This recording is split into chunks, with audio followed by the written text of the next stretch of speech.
اگر آپ کی دکان چلتی نہیں یا رزق میں تنگی ہے، زبردست وظیفہ بھی آپ کو بتاتا ہوں اور ایسے گر ہے کہ آپ کی دکان چلے گی۔ بسم اللہ والصلاة والسلام علی رسول اللہ۔ دیکھو، بعض لوگ کہتے ہیں رزق کی تنگی ہے، یہ کس طرح دور ہو، اور آپ کاروبار کس طرح کریں، آپ کی دکان کس طرح چلے۔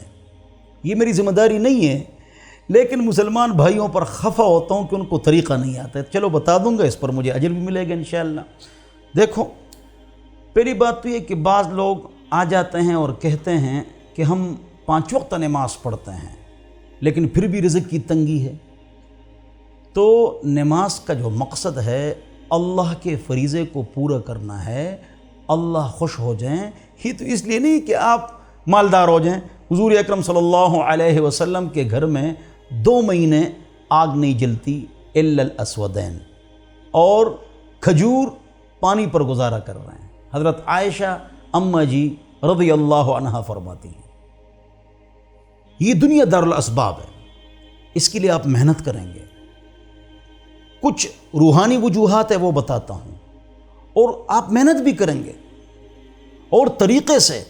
مثلا آپ دکان چلائیں تو نمبر 1 آپ کی غلطی، آپ نے باہر ایک آدمی کھڑا کیا ہوتا ہے، اندر آ جاؤ نا جی، کوئی نہیں آئے گا۔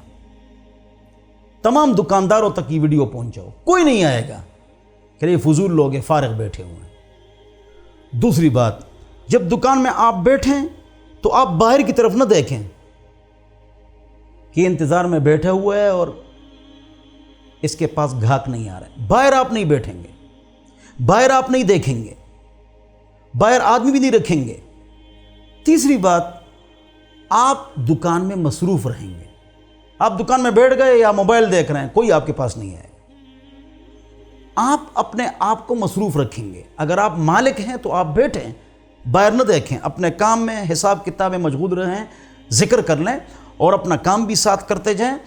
لیکن جو آپ کے ملازم ہیں وہ دکان میں لگے رہیں، ان کی توجہ دکان کی طرف اور کھڑے ہوں، بیٹھے نہ ہوں، آپ کی دکان چلے گی۔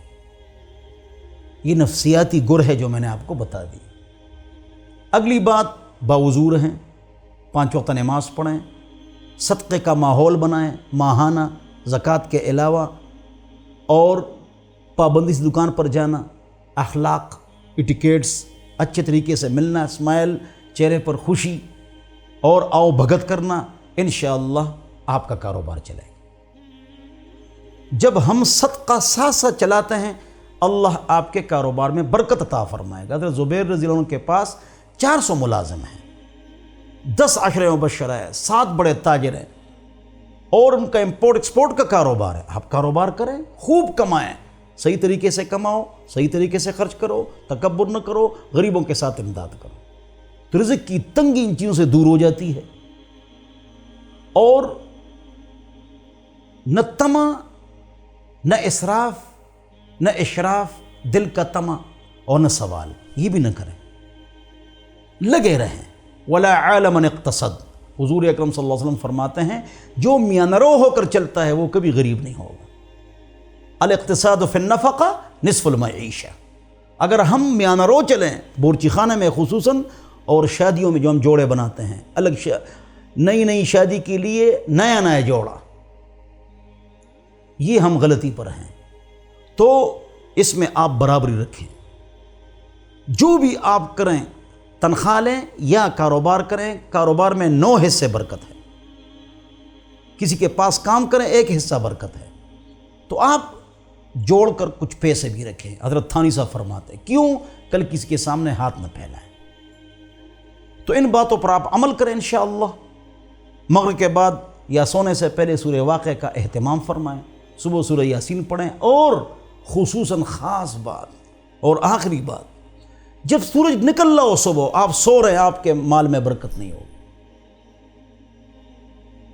دیکھو، ایک عالم دین اور ایک ہندو اگر پانی میں گر جائے اور ہندو کو، کافر کو تیرنا آئے تو وہ بچ جائے گا، عالم ڈوب جائے گا۔ یہ دنیا دار الاسباب ہے۔